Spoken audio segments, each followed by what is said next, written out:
It's right here. Okay, welcome everybody. My name is Eleanor van Gerven and I am Program Manager of the Dutch National Knowledge Center on Gifted Education. And today on our international webinar, our guest is Professor Dr. Debbie Troxclair. She is Associate Professor at the university, at Lamar University in Beaumont, Texas. But she's the one who's really qualified to introduce herself. So Deb, feel free to take the floor. And for everybody, if you have questions, place your questions in the chat. I will monitor them at the end of the session. There will be ample time to get your questions asked. Okay, thank you, Eleanor. I'm going to pull up my screen.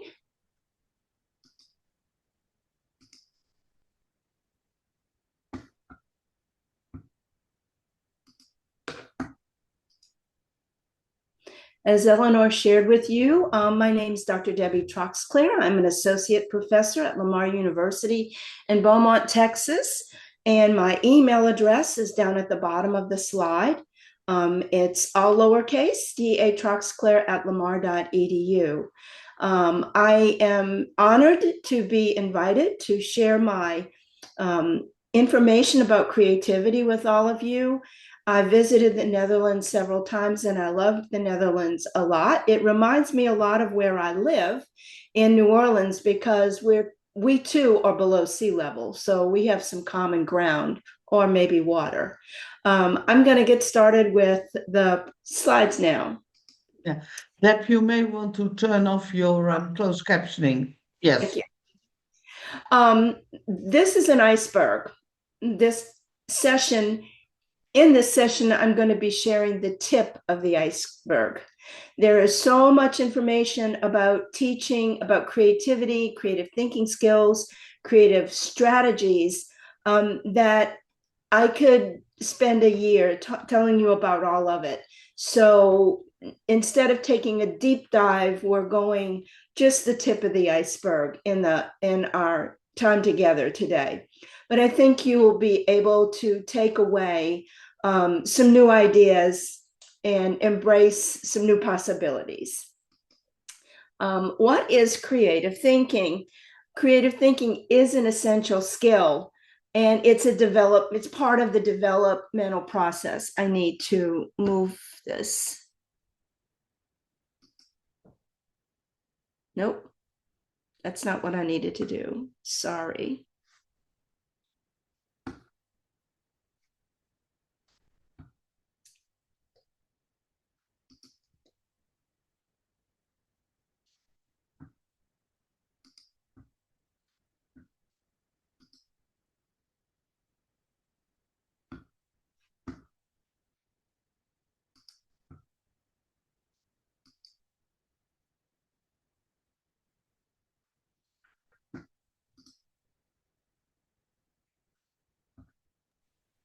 Are you successful in winning the fight from your computer? Yes. Yes. Sorry about that. Creative thinking is an essential skill, and it plays an important role in the lives of children and even adults. It influences intellectual, social, and emotional growth. And students who are creatively strong often excel in areas such as visual and performing arts, innovative and visual spatial thinking, problem solving, both mathematical and technical, photography, computer game development. These students need classroom activities that both appeal to their creativity as well as critical thinking skills. And these activities are not only for students who are advanced or with gifted characteristics, but by making creative instructional strategies part of the regular curriculum, so all students are exposed to them, imagination throughout the classroom is stimulated, and hidden talents can possibly emerge from part of the regular curriculum when students are exposed to strategies that elicit those skills. So this presentation is going to discuss a little bit about the role of creativity in the curriculum and explains the most important concepts related to creativity. The emphasis is on opportunities for making curriculum adjustments in secondary classrooms and high school with the older students, but almost all aspects that are being discussed can also apply to primary grades, to students in the middle age groups, middle classrooms, and teachers who make creative thinking a natural part of the curriculum in their lessons and their practices will provide a model for children to be able to develop those processes that they can use later on in life when they have to apply creative solving skills. So that students are better prepared to function in the real world, which is not always scripted, but calls on us to think on our toes, so to speak. Creativity is a relatively modern concept that only became fashionable in the late 19th century and early 20th century. And it was only in the Dutch dictionary in 1922. It comes from a Latin word called creare, which means to make or to create or to produce. Part of creativity is that it encourages or develops one's being able to be flexible. Creativity is often seen as an extremely varied process that involves people, products, and performances, ideas, and cognitive skills. After more than a century of research, scientists agree that creativity means making something that is both innovative and valuable within its context. So you can make something, but if it doesn't have any contextual value, it really isn't that creative. And creativity is also considered to be an aspect of one's intelligence. Guilford, way back in 1950, contributed to the understanding of creativity in his theory of divergent and convergent thinking. We're going to be talking a little bit about those two terms later on. He saw creativity as being a fundamental element of intelligence, and he divided the aspects of creativity into certain categories: flexibility, originality, synthesis, analysis, reorganization, complexity, and judgment. I like to compare these levels of thinking to Bloom's taxonomy, only these are Guilford's ideas of what creative thinking involves. Guilford's work was foundational for later researchers who investigated what creativity is, and also that creativity is interdisciplinary. It's not in a silo. It is usually connecting ideas and elements from multiple sources. And there's a link between lots of things. Creativity is very useful. We need creative thinking to be able to tackle challenges. Creativity helps us deal with emotions. And creativity helps us find a positive outlet so that we can remain mentally balanced. There's lots of research that provide evidence that creativity is related to well-being. Engaging in creative activities not only promotes a positive mood and psychological well-being, but it's also an effective strategy for regulating emotions. The research that this particular researcher developed, I'm not sure how to say his name, also suggests that creatively reframing negative situations can lead to a decrease in negative emotions about the situation and actually promote positive feelings that yield long-term emotional benefits. Creative reframing occurs when resourceful and flexible ways of thinking are used. For example, through the use of humor, or by using metaphors in conversations and in written communication. A simple example of this kind of creative reframing is the statement that some people use about the glass being half full or half empty. Those kind of reframing moments are what creative researchers attribute to this link between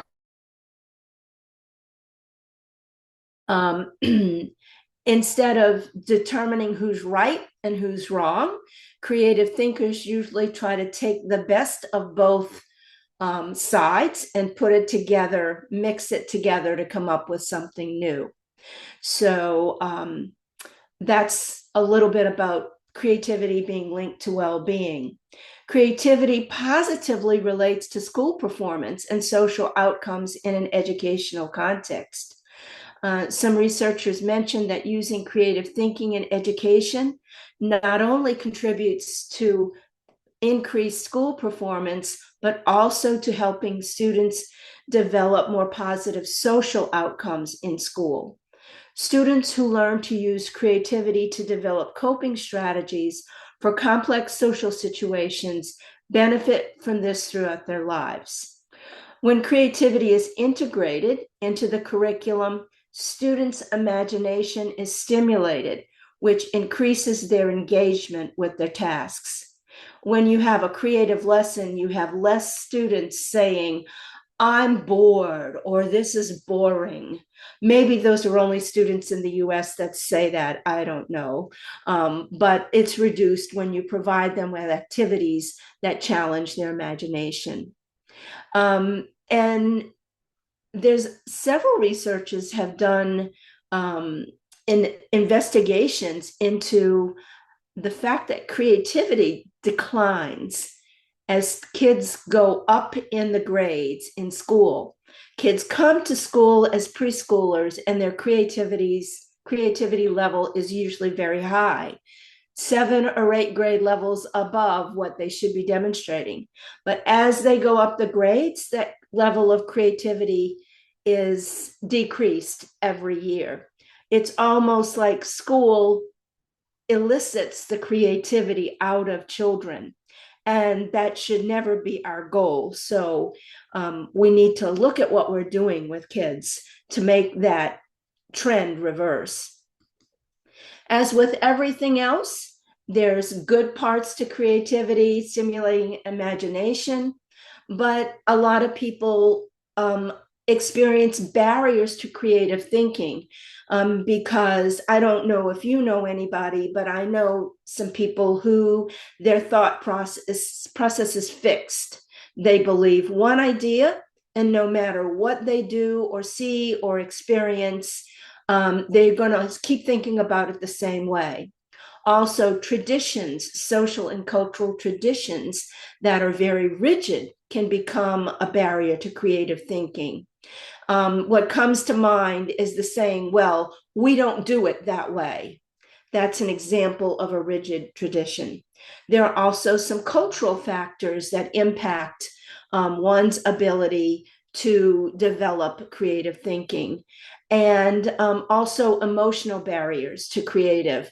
Oh, well, if I take a risk, am I going to be, if I risk standing up for my different viewpoint, will I be excluded from the group?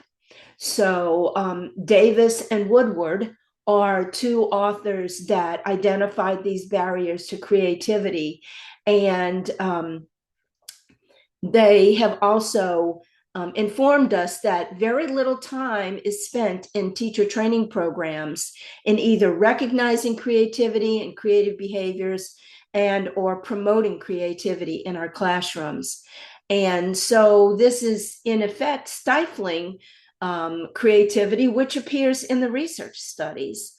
When we use rigid curriculum and overcrowded schedules and hypercritical feedback and highly structured assignments, these practices leave very little room for exploring ideas. But despite these obstacles, it is totally possible to develop creativity. Some people say, oh, this person is very creative. I could never be as creative as that person. That person was just born being that talented. Or that person, music is in their soul and their spirit when they were born, and it's all magical to them. And I can't ever expect to reach that level of creativity. But that's just not true. We can train and build creative thinking skills within individuals if we provide them with those opportunities. Back to what Guilford said, Davis and Woodward talk about these 4 elements of creative thinking: fluency, flexibility, elaboration, and originality. Most of us recognize new original ideas as being creative. Their uniqueness, the nonconformity in thought, the novelty or the rarity or innovation is usually recognized as being creative. But the other elements are not as recognized. For example, fluency is the ability to produce many ideas, whether in conversation or in writing. And fluency is important when you present kids with open-ended problems or questions. There's some kids that have an endless fountain of ideas all the time. And once you get them started, they just don't stop. They make connections and they have one more idea and one more idea. Flexibility takes fluency in different directions. So not only are creative thinkers able to think of lots of ideas, but they're able to be flexible by pulling ideas together from different sources. A creative teacher can make lessons in English class that are connected to science concepts and social studies concepts, or can bring in the arts. So that's an example of flexibility. And elaboration is the ability to add details to an idea, to embellish and improve. You probably know some people that are never satisfied with something that they do. They always have to make it better, or they have to add one more thing. Elaboration taken to the extreme can become perfectionism. But whenever you're looking for a way to observe creative thinking in children, or the creative thinking that's going on in your activities, think about this. Do your activities or do your students reflect a lot of different ideas coming from all different directions? They're fluent and they're flexible. Not only is originality important, but adding more details to ideas. I've often seen rubrics for assessing creative projects and products that use these 4 elements of creative thinking. So make sure you become familiar with these terms and teach them to your students as well. Now I'm going to take a look with you, share with you some specific creative thinking skill strategies. A lot of people know about SCAMPER, SCAMPER, which is an acronym, and we're going to talk about that as well. But there are many other creative thinking strategies that you can use in your classrooms. And I'm going to, I've organized them into some different categories so that we can put a rope around them. Brainstorming is a huge category of creative thinking. Most people use only the tip of the iceberg of brainstorming. I'm going to take you a little bit deeper underneath the iceberg with what brainstorming can do in your classrooms. There's something called attribute listing and morphological synthesis. These 2 creative thinking paradigms are fun. Then Edward de Bono, who is a known creativity practitioner in the corporate world as well as in education, has created these paradigms called lateral thinking, and he uses lateral thinking as part of his 6 thinking hats theory. Also involved with this thinking hats and lateral thinking are 2 aspects called association and divergent thinking. And then last but not least is a category called visualization. That means making pictures of what you're thinking about, storytelling, and digital storytelling as well. So let's take a look at each one of these in more depth. Brainstorming is a simple activity that probably every classroom teacher has used at some point in time, whether in your classroom teaching or you just generate a lot of ideas, or you just ask students to think about what they know about a topic. So you may have been using brainstorming without knowing that you're using brainstorming. The goal in brainstorming is to have students generate as many possible ideas as they can without using Google or the internet. And there's no judgment. All responses are accepted. And you actually want those unconventional ideas to pop out. The more you do this, the more students will be comfortable with doing it, and they will start to combine ideas in different ways. This process of brainstorming has 3 rules. First, you must clearly define the topic that you're talking about.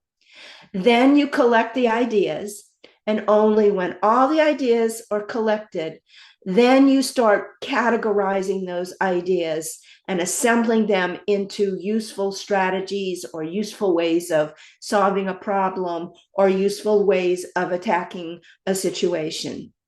So brainstorming is about quantity, not necessarily quality. The quality will emerge, it will rise. There's something called reverse brainstorming or negative brainstorming. There's another strategy called stop and go brainstorming. There's the Phillips 66 method of brainstorming. There's something called brain writing, mind mapping, and something called the Mitsubishi brainstorming method. There are idea boards, the gallery method, storyboards, and structured brainstorming. And you can learn more about these strategies by doing an internet search, about just putting those words into your search engines, and you will be amazed at what you can come up with to help you learn more about this strategy. There's also some more specific, I'm going to illustrate some more specific brainstorming techniques. These 3 pictures at the bottom of the page are examples of YouTube videos that you can access about these different kinds of of brainstorming techniques. I don't have time to share the videos with you now, but what I wanted to share with you, that if you search the internet using Bing as your browser, you can uncover these videos without any ads. And so this is a benefit of my creative search for videos yesterday. When I was developing these slides, I learned something new, that if you use Bing, all of the ads go away. So creativity thinking unlocks innovative solutions. And if you are open to looking at things from a different way, you will inspire imagination and you will encourage original ideas to flourish. So remember, just type in idea journals, type in Scamper, or this one, yes and, which is actually a strategy that comes from the area of comedy, improv. This is an awesome strategy about how to teach the yes and strategy. There's some rules, but I can just see classrooms, I can picture in my mind, I can visualize high school students using this strategy in any kind of discussion in any classroom academic discipline. Okay, the next strategy that I'm going to share with you is called attribute listing. And then after that, we're going to look at morphological synthesis. These 2 things are kind of linked together. So attribute listing is a technique that builds on the basics of brainstorming. It encourages students to change characteristics or properties of objects or problems or ideas and analyze those consequences.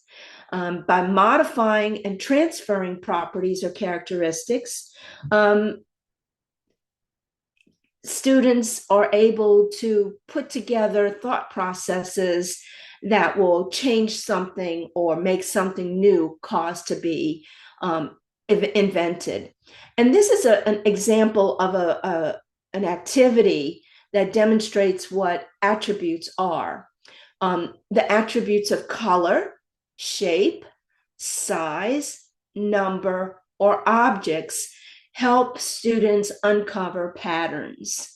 So I would use this even with high school students or older middle school students, even though it is a very primary grade, because it does give them a concrete example of what attributes are.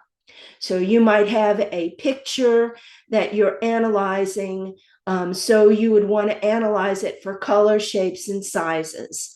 Or you might have students look at an object and see if there's any objects that are repeating, a pattern of objects repeating in what they're doing. So this is a primary way. The next slide is going to give you a more advanced and way of using attributes. If you look, and it's called morphological synthesis. Morphology means you're changing something. So we're going to use morphological synthesis, which modify different aspects of a problem by using a matrix in order to develop a new video game. The attributes are listed on the side, on the left side. The different attributes of video games are playable characters. There's usually a quest or an objective of the video game. There's a focus of the video games. There are secondary challenges. And then you also have settings. These adventure video games always have a unique setting. Let's look at some of the options for characters. We can have Selka, who's the keeper of the tundra light, or Bran, who's the wanderer of the living sands. Some objectives, some quest objectives could be Operation Gas Dagger, or the Weeping Forest, or the Last Lightkeeper. There are different kinds of games. You can have combat rescue games, or crafting and identity games, or exploration puzzle games. Your games can have a secondary or simultaneous motif running through it, survival or festivals or time trials. And the settings can go anywhere from frozen glaciers to broken skylands to Verton Towers. And the directions to creating this video game is very simple. The results are profound. Choose one option from each row.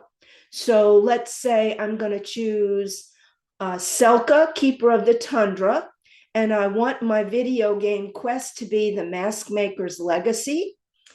And then I want the gameplay focus to be an exploration puzzle game. I would like to have environmental survival as being a secondary challenge. And the setting is going to be in the land of frozen glaciers. Now, those are the choices that I selected, but you can have many more options by combining different categories for option 1, option 2, option 3, option 4, and option 5. So each student is designing their own scenario, their own game. I'm going to be real honest with you. I had IA help me generate the options for the characters, the quests, the gameplay focus, the secondary challenges, and the settings. I even played around because I was having so much fun, and I had them write a description or a bio for each of the characters. I had them create a avatar representing each of the characters. I had AI also generate a picture of the landscape of the settings. And so you can take this, you can have the kids go down that rabbit hole if you'd like. And I have a little handout for you that I will share at the end. Here's the sample lesson plan. I've called the lesson Characters in Quest, and it's a morphological synthesis activity. So the creative thinking skill is morphological synthesis. And here's your lesson plan. And I did attribute AI to helping me with this lesson plan. Simple yet very profound. I have another lesson, and this lesson is called an attribute modification project. And this can be used in any category or any science field: biology, physics, chemistry, geology. The student can pick whatever field of science that they like or that they're attracted to, and then they would create a matrix. So let's say they picked biology. They would come up with some aspects of biology. They would then generate, changing it, make it bigger, make it larger, make it faster, make it slower.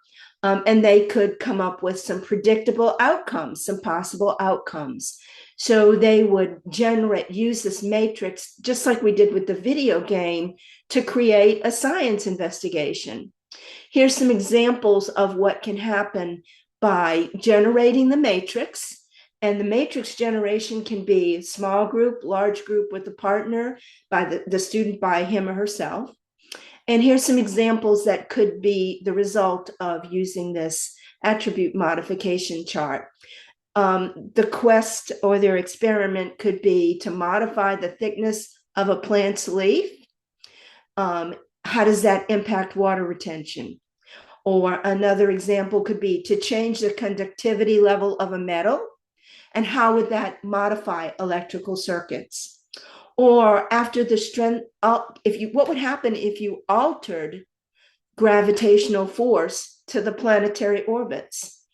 Or if you increase an enzyme's optimal temperature, how would that impact biochemical reactions? Now, I'm going to be honest with you. I'm not an expert of those ideas.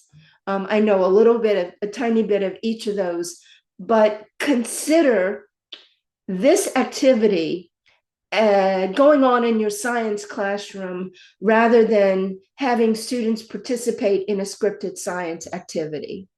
Can you see how this could just generate so much imagination that the kids would stop saying that they're bored? So I've also provided you with some extension activities and some reflection questions. So one extension activity would be to develop a hypothesis about this modified system and describe or create an experiment to test it. This is actual science behavior rather than reading the textbook and answering the questions.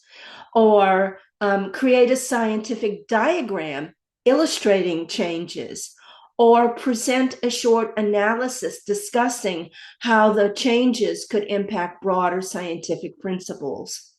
And then you always want to include reflection questions in your creative activities to have students stop and think about what they've done and the implications of what they're doing. You always include reflection in your creative problem-solving lessons. And again, I will be sharing these lesson plan activities with you at the end of the session. I've got another assignment or task for you, another morphological synthesis activity, and I'm calling this one Invent the Impossible. I also embraced AI to help me with this activity as well. So here we've got another matrix with different energy sources, modes of transportation, objects you find around the house or your classroom. So you would have the students choose one aspect from each of the columns. For example, how can wind energy impact bicycle transportation by using by using headphones? So how can the use of headphones modify or mediate wind activity when you're riding a bicycle? Or how can an umbrella be used on a boat to harness kinetic energy? These may not even be possible, but just thinking about them is fun and exciting. And so you can have kids start to behave like professionals when they use morphological synthesis. And so what engineers do is they combine materials and energy to create new machines. Inventors dream up solutions by blending technologies. Writers recombine elements of story, settings, characters, and conflicts into new stories. And video game designers, reblend or remix gameplay mechanics, character types, and environments to create new and innovative experiences. So this can just be a thought project. It can be a discussion project, or you can take it into another level by having students write a descriptive writing assignment. And I am always one to take it a step farther and then illustrate what you wrote about, or maybe draw a picture or create a digital picture first and then write the paragraph about it. I've also provided you in the Black frame a way of evaluating or assessing these creative types of activities. One way you can do is rate the creativity and innovation. Is it professional? Is it proficient? Is it satisfactory? Or is it a work in progress? Or just did the students not think about originality? Okay. We also want to look at their explanation and description, rating it across the board in those 4 aspects. How did they present it to the group? And their reflections. Remember, I said we always want to include reflections in our lessons. And we always want to have kids share their creative products. That's part of making other people aware of what creativity is. I'm kind of proud that purple box up there is, I did my own professional development session recently because I've been trying to figure out a way to share documents from PowerPoint slides. And we hired a new faculty, and she shared with me a Padlet she created and asked my opinion of the activity she wanted to do in her webinar with her graduate students. And I was very impressed with her content, for one thing, because the content had to do with special education law, which is one of those content areas that it's really hard to find an activity to do. But more than that, I was excited that she shared with me her Padlet. And so I am stealing from her the Padlet strategy. And you will also be able to access the slides from this presentation on the Padlet strategy at the end of the session. Maybe you know more about Padlets than I do, but I'm always excited when I'm able to not only recognize a new technology, but then actually use it. And I've been trying to learn how to do this, sharing handouts for at least 6 months now. divergent thinking, I'm skilled at divergent thinking, which is why I'm going to return to my PowerPoint slides now. Another creative strategy that is really, really fun and interesting is De Bono's 6 thinking hats. The essence of the core of the strategy is that when you're solving problems, you need to put on different hats. When you put on your yellow hats, you're looking at the strengths of the ideas. When you put on your green hat, you're looking at the creativity. What else can we do? How can we make this happen? What are some other possibilities? We also can look at critical thinking when we put on our blue hat. And we ask questions like, what do we need to do here?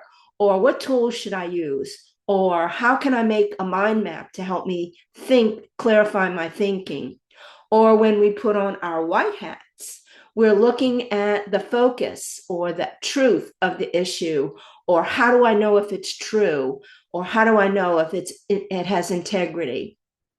When we wear our red hats, we're looking at our feelings. And a lot of times we are always wearing our red hats. I am very strong with red hat thinking, and I have to remind myself to take off my red hat and put on my green hat or my blue hat, because I've been thinking too much. We've been feeling too much instead of thinking too much. And then you also have the black hat thinking, which is, what are the problems that can occur, or what's wrong with this idea? So when you are having a group discussion, what happens in groups is that you get caught up in either new ideas or feelings or strengths. So if students are aware of these different graphic organizers that can show or pictorially represent different ways of thinking, the discussion facilitator can say, okay, we need to stop our discussion now because all we're doing is talking about our feelings. We need to take off our red hats and put on our yellow hats. What are the good points of what we've been talking about? What are the positives of what we've been talking about? Or when we've done that for enough time, we need to say, let's everybody put on our green hat. Or another way of doing it is when you're forming a discussion group, you identify the roles. Sally, you're going to be the yellow hat thinker for this discussion. Dan, you're going to be the green hat thinking. Bob, you're going to be the blue hat thinker. Rose, you're going to be the red hat thinker, and so on and so forth, so that when we start talking of an idea, I can call on each one of you to make a contribution. And that way, you can channel the discussion into a more productive fashion. The first thing you typically do when you're introducing this strategy is have the students design a yellow hat, a green hat, a blue hat, and then even take it into product development. And kids really, I've used this with young kids and older kids. This is a fun way of introducing this theory, and then they can use their hats that they created in future discussions. Lateral thinking is the end result of this 6 thinking hat structure. De Bono was very clever in putting this all together. He says lateral thinking emphasizes questioning assumptions and producing alternatives and postponing judgment and shifting perspectives in order to generate new products or new ideas. So if you want to produce process management, you're going to use the white hat with the blue hat. If you want to focus on optimism and benefits, you're going to use the white hat and the yellow hat. And you'll be able to explore possibilities, identifying positives. If you use the white hat with the red hat, you will Your discussion will result in expressing feelings, gut reactions, and emotional responses. If you use the black hat, which talks about cautions and risks, with the white hat, you're going to make sure that you've identified dangers, risks, and negative outcomes. If you combine the white hat with the green hat, what you will be doing is demonstrating creativity, coming up with new ideas because you've explored alternatives and generates innovative solutions. And there are lots more of these patterns of structured approaches to using the different types of white hat thinkings. So I can see this a lot being used in social studies classes, economics, psychology, in the arts, trying to come up with new plays or new poems. I can see this in English language arts, to have students write or write stories or poems or critical analysis of things. So this, again, tip of the iceberg here, but there's lots more published information about de Bono's thinking. And I just want you to be aware of this great, valuable tool that can take you to so many new horizons in your classroom where no one can be bored. No one can say they're bored anymore. Going to look a little bit now at association and then talk about divergent thinking again. So association and divergent thinking help students learn how to fit into our world, because what our culture and our world values is innovation. We value innovation, but we don't teach how to get innovation in our schools. But by using these creative thinking skills, we can remedy that deficit, because when we foster creativity, it helps unlock potential, inspires new ideas, and helps people transform challenges into opportunities. The skill of association is when you connect ideas that are seemingly unrelated. When you help students, association is also evident when you help students recognize analogies or patterns in different content areas. Association is evident when it's especially evident when you use interdisciplinary instruction, when you combine the arts with science in your classroom lessons, when you combine language arts with social studies and have students generate products that are the combination of those two fields. And then divergent thinking also helps students learn how to generate multiple solutions to one right answer. So are your lessons, it's what is going on in your classroom, does it demonstrate the categories of association, or does it demonstrate divergent thinking?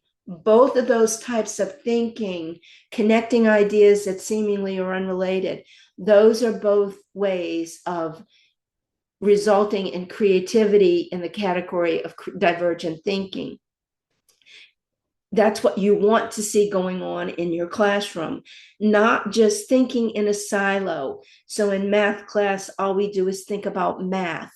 In economics class, we just study the content area of economics, but we don't relate it to mathematics or sociology or psychology or philosophy. So it's those connections that make classroom instruction more interesting. And I always like to use this slide to demonstrate the different kinds of thinking that goes on. And you'll notice this in yourself, and you'll notice this in your students once you've seen this picture that I'm sharing with you. The green object is supposed to represent a funnel, and the blue and aqua rectangles are supposed to be parts of your brain. And the little blue dots are ideas or comments or concepts or pictures. So when divergent thinkers are operating in the world, they see ideas and they see concepts, and they're all the way out there. And okay, let me make sure I've got this correctly. Divergent thinkers will take in information, an idea, the color blue, the wind is blowing, I'm hungry. So these ideas come into their brains, but then each idea is dissected into different boxes. It might go into a feeling box, or a critical thinking box, or an imagination box, or a memory box, so that one idea is decomposed and put into different file cabinets. And so these thinkers, when you ask them a question, they have to retrieve information from all those different boxes and reorganize it to be able to give you an answer. So these are the students in your class that always produce brilliant responses, but it takes them a while to come forward. So you need to give them more time to respond. Most of the people that are around us in the world are convergent thinkers. All these ideas come into the brain at once, and they get funneled into one box. That one idea is in a box. The next idea goes in another box. The next idea is in another box. And they put all those boxes together and it converges. So all those things come out, all these different things come out into one box. These students are quick to respond. They usually are always looking for that one right answer, and they can respond in faster time, but they're not retrieving for as many different locations in their brain. So they may not always produce the answers to solve the problems. So we want our classrooms to be divergent. We want to have different ways of producing the results that align with the different way of thinking, the divergent way of thinking. And so both convergent and divergent thinking, neither one is right, neither one is wrong. We all do each one of those kinds of thinking all throughout the day, but it's nice to know that they exist, so that you can be sure that you provide a balanced diet in your classroom, not just all one-sided kind of things. When you teach skills, you want the kids to be convergently thinking. When you teach concepts, you want to touch on their divergent thought patterns. The next category of instructional strategies that I'm going to share with you is probably something that is obviously creative: storytelling or digital storytelling, and visualization. We all practice visualization, but it's actually a concrete skill that you can help kids develop and refine and polish. Visualization is part of storytelling. Visualization is part of reading. When you read words in a book, many people only see words in their brain or hear words, but there are some people that when they read words, they create pictures in their mind. And visualization is like making movies in your mind. This strategy promotes creativity because it uses both imagination and telling a story, which is creating a narrative. It stimulates the generation of ideas. And this technique of visualization revolves around forming mental images and exploring possibilities. Visualization is also part of counseling. The counselor can tell you, okay, this is your problem. Create a picture of the problem in your mind. Now then, it's consuming you. This problem is just it's in your face, it's in your head, you can't get away from it. Now, I want you to picture that problem on a movie screen, and then picture yourself in a chair in the audience watching the movie on the screen. What that does is it helps you get the focus. You're taking yourself out of the emotions and you're starting to analyze what you're thinking about. This is a very advanced thinking strategy, and it can help people with personal problems. It can also help children that are learning how to solve problems. And it can just make, for creative people, it's what they do all day long. Creative thinking occurs in storytelling as visualizations are transformed into coherent stories with a structure that people can identify. This helps kids develop emotional resonance. Integrating visual storytelling into the curriculum promotes creativity and motivation. You can emphasize how effective storytelling is by promoting creative thinking, especially in educational programs, within your curriculum. Any curriculum that you use, if you infuse the strategy of storytelling, you can enrich it, you can make it more creative. Now, we are living in a digital world, so we know that we've removed the storytelling from our brains, or we use technology by combining text and images and audio and video to make multimedia stories. Digital storytelling is an instructional strategy that I've discovered through the reading comprehension curriculum. And digital storytelling can help students express themselves creatively. It's also part of 21st century skills. It is also a good tool to use when you're using interdisciplinary learning experience, such as science and the art, or social studies and mathematics.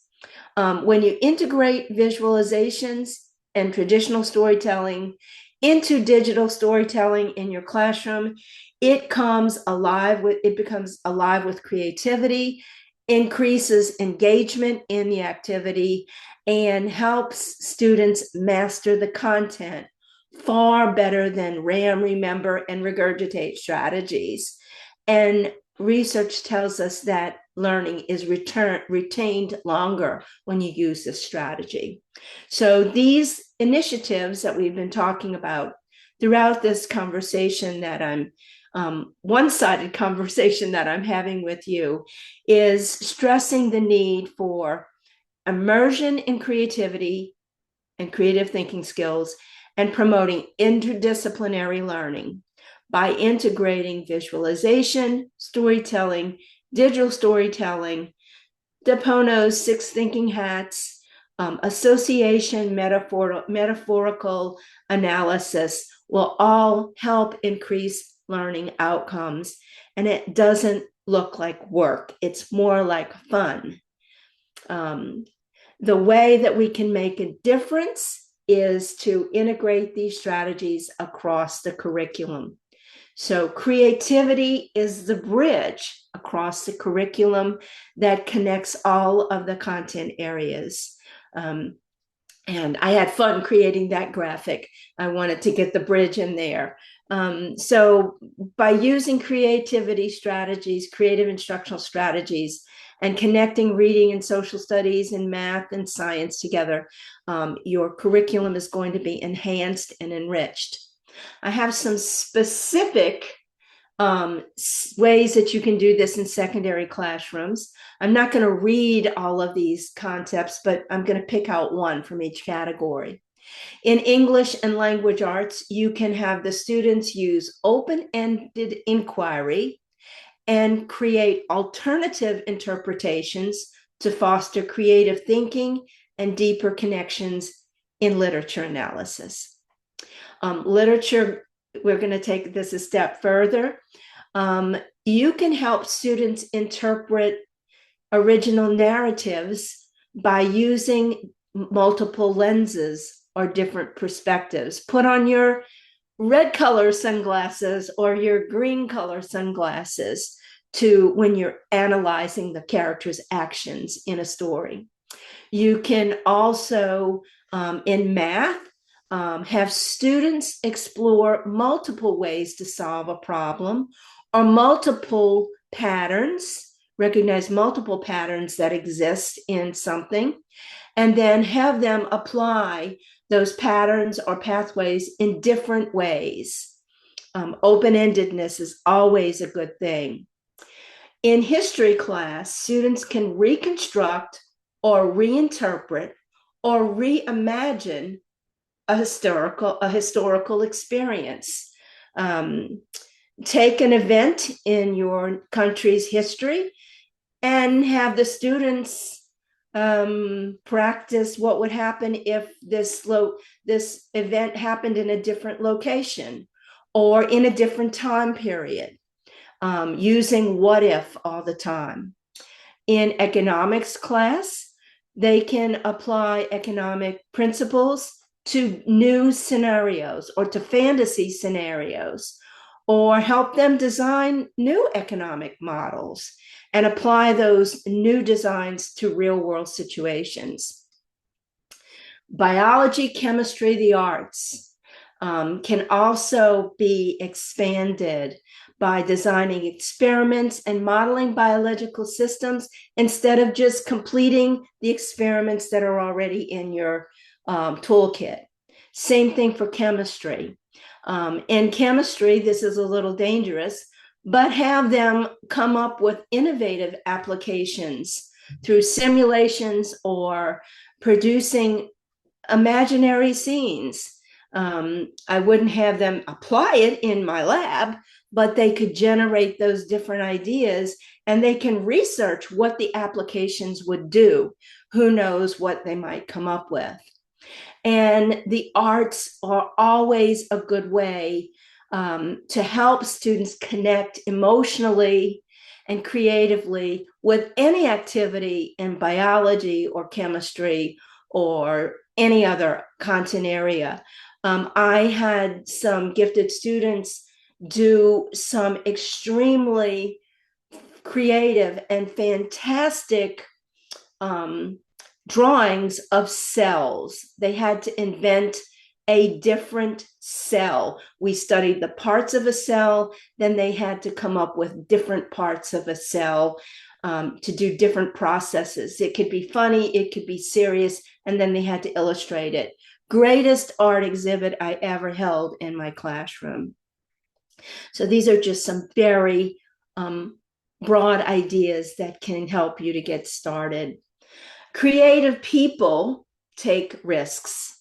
It's risky to be a creative teacher because people don't always know what you're up to. But risk-taking forces students to try out new ideas and approaches, and teachers. And it also provides them for an opportunity to fail and to learn that failing isn't a bad thing. It's part of solving the problem. So risk-taking promotes intellectual and social courage by proposing new concepts that challenge prevailing norms, or even by provoking criticism. Sometimes when I write something that I want to publish, I will send it to Eleanor Van Gerven to say, find the holes in what I'm doing. She's very good at finding the holes. And I'm fabricating that. That's a made-up example.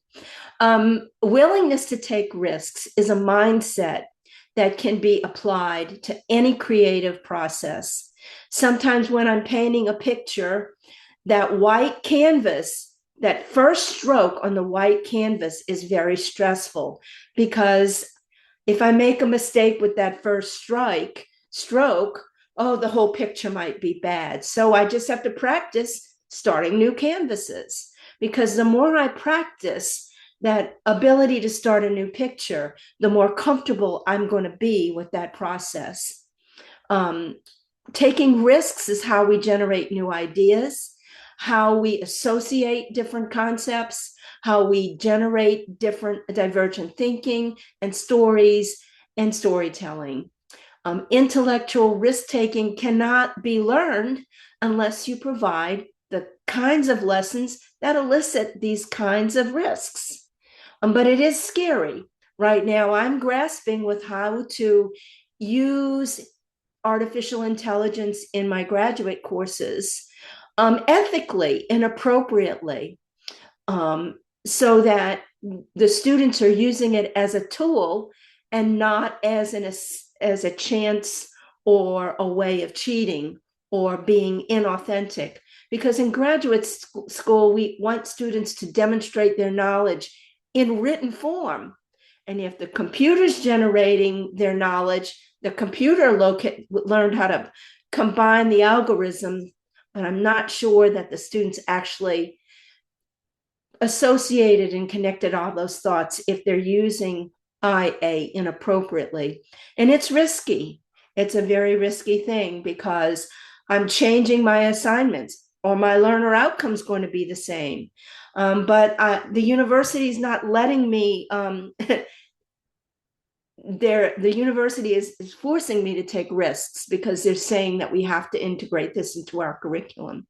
So risk-taking is difficult for students who are very perfectionistic, students who have a fear of failure, and students who are not used to working on tasks that are open-ended. So by giving them more and more opportunities to experience these kind of learning things, they learn how to solve their problems with perfectionism. And they learn that failing is acceptable. It's just okay, because you're going to pick up the pieces and start over again. So if students are resisting these attempts, you need to develop your own teacher tools that consist of words of encouragement. I started implementing in my graduate courses, every time I meet with the students, that this is my thought for the day. It's okay to make mistakes with learning something new. So I repeat that as often as I can in my conversations with them. And my feedback is, I was so stressed out about this course, but by using it's okay to make mistakes when learning something new, I was able to relax and I was able to engage, and I didn't feel like I was so stressed. So coming up with those kind of things or ways that teachers can model coping skills for their students. The new colleague that we just hired, when I shared that with her, she said, "Oh, I've been using one of those too." Mine is, in this class, we do hard things. What a great thought to put into a special education classroom where students are struggling with learning the simplest thoughts, or in a high school class where students are easy to coast and they're now being confronted with more challenges. So you need to do some brainstorming and develop some of those tools for your toolkit. Yeah, And so I don't want to. Oh, there you're closing my short my because last slide. Okay. yeah, it's about time. So Okay, I'll just wrap this up really quickly. Creativity is an essential skill for all children to learn. It improves academic performance and helps them with emotional well-being. Teachers can stimulate this by guiding them in their lessons to use these creative thinking skills. And I hope that the ideas I presented with you here give you something to think about and provide you with an open door to start doing that. And here's my bumper sticker: creativity drives learning in every discipline. And as an exit ticket, I would like for you to think right now of one idea that you can take place from what you've been hearing, that you're going to take back with you into your classroom or into whatever area of education that you work in. Just one idea, one tidbit. And I often find that you're more likely to use it if you take a minute to take a picture of that right now. So while you're thinking of what to put in the chat box, if you wish, I also have some reflections that I would like for you to do on your own. outside of this webinar to help you think back and maybe reframe all the ideas so that you can be more likely to use these in your teaching. And reflection 3 is to be a bridge builder. So help you start to generate some lessons. I've selected some references. I didn't list all of them. I would have had 16 more slides. And I'm going to share, again, my contact information and this link I need to put in the chat box. So that's my story today. Thank you so much for listening. Well, Deb, thank you very much for joining us today. This is where I'm going to end the recording. If people have any questions, once the recording is stopped, there is a little bit of time to ask all of those questions. And for those who are not directly online, unfortunately, we're not able to send you a handout of Dr. Troxclair. Those are only available for the people who are watching us live today.